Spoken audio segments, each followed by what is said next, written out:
got the Misfit Vapor, and I'm gonna go straight into just the practical applications of it and software application side, because there seems to be little to no reviews.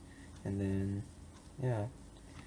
So I'm currently using the different watch face, so let me actually move to the Vapor digital watch face. Alright.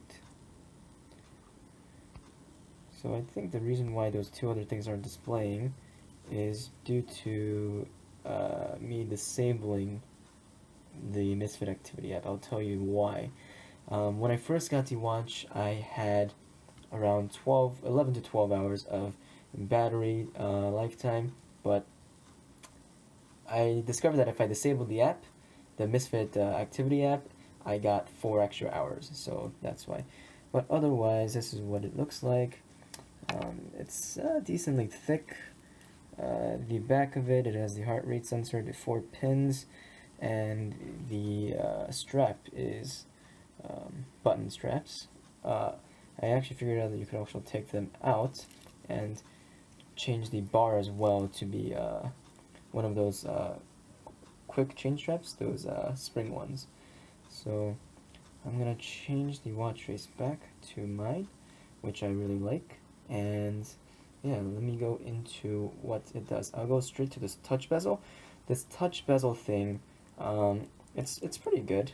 I mean, this thing works too like this, but the touch bezel, I find it doesn't have too much use, except when you're scrolling through your notifications, or if you're going through your applications like this. But I find it that it's easier to control with your fingers anyway. So yeah, otherwise the battery life is pretty good. It's at 44% at 6 p.m. I took it off when it was 8 a.m. so you guys do the math. The button here is it's pretty nice. It's very responsive. One click goes to all of your current apps, and pressing and hold will go into Google. So yeah. Other than that, some other things that people wanted to see are brightness settings, I guess. So display settings, adjust brightness. There is an automatic option, in case you were worried about that. Ooh, I'll focus camera. You can go from the highest brightness setting to decent to, I guess, the lowest brightness setting. I mean, I'm in a pretty fairly well lit area, so it's okay, but I'm gonna change it back to auto. You could change font size, and always on is on. You could change how you receive your notifications, your apps. These, I believe, are... Yeah, I'm not quite sure what this is there, but it's for system apps usually. If you see, let me scroll down to the... Yeah, it's actually, the scrolling, the touch bezel is pretty useful. But, yeah, it's fast, I mean. I keep accidentally touching the screens, though, that's the problem. But yeah, the Misfit Activity app, I disable it because it was just draining battery life. Let's go to connectivity gestures. Tilt to wake, basically that's just if you have it lying down and you want it to go like, oh, that's a friend. 1 second.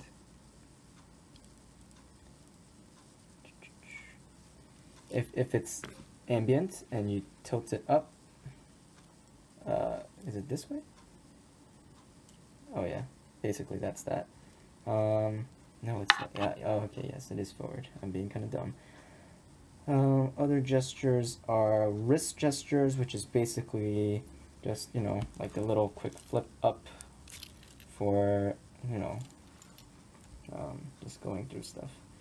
There are other stuff such as the connectivity. It can connect to your phone, it can connect to your Wi-Fi, you can have airplane mode on and off. Location, GPS is connected only through your phone, so it's connected GPS. Accessibility, I never really checked this. Magnification gestures. Oh, I guess you can magnify stuff. And text-to-speech output, that's interesting. I'm not sure what that is. Personalization is your accounts, and then system is where you can change the date and time, restart, power off, and stuff like that.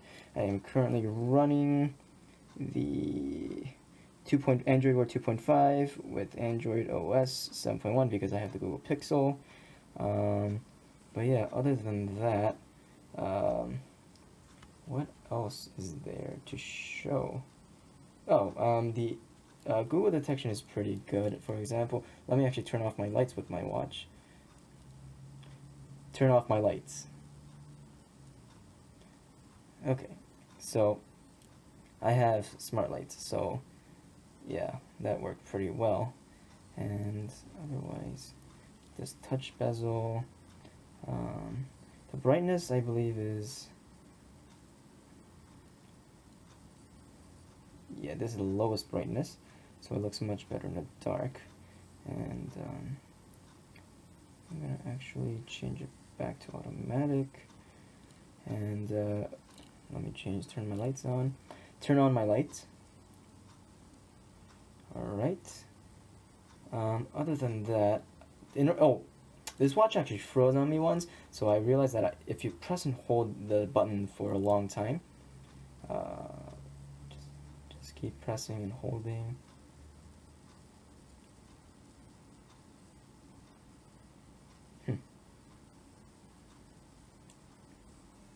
It'll turn off, or restart. I forget what it does. I think it's restart. Now, while it's restarting, I'm gonna go through the features. I'm gonna actually put it on my wrist so you guys can see how big it is on my wrist. I have very small wrists, so size may be a little. So this is how it looks like on my wrist. It is fairly thick.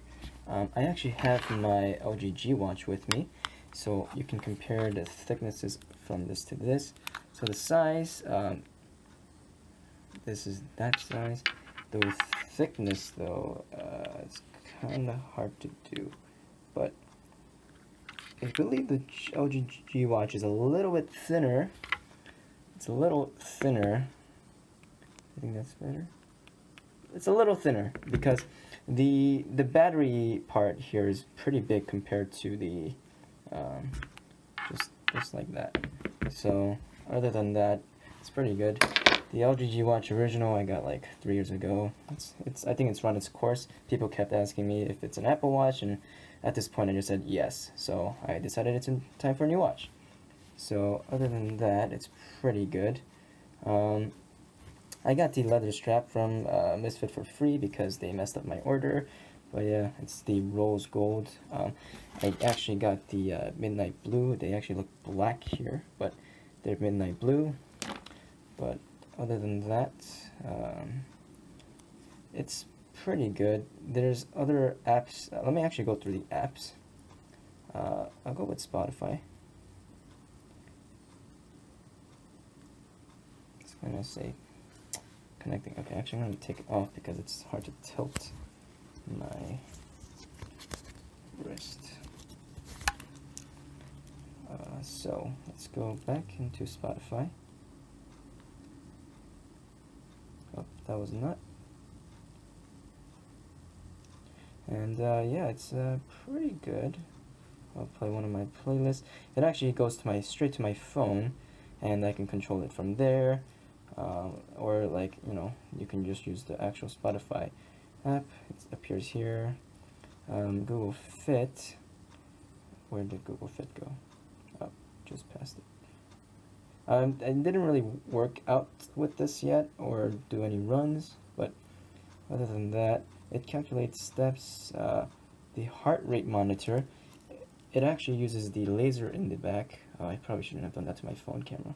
And then otherwise, it just measures the heartbeats, I think through optical measuring.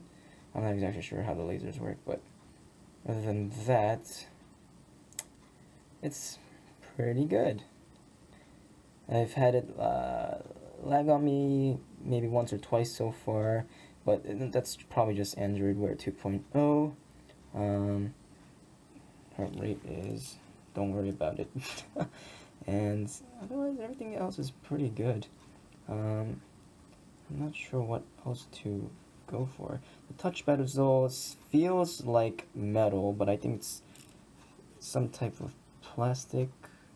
Otherwise, it's very sturdy. I've actually like clanged it once or twice. It seems okay. Going to ambient mode is easy as that. Let me actually take off the button clasps for you. It's pretty easy. It uses these button clasps, and I realized that this bar over here actually it's you could take it out actually. It's a spring, but I don't really want to go through the hassle to do so, and that's why you can change it to any I think 20mm watch band. So yeah, other than that, if there's anything that you would like to know, this thing pops off the clasp.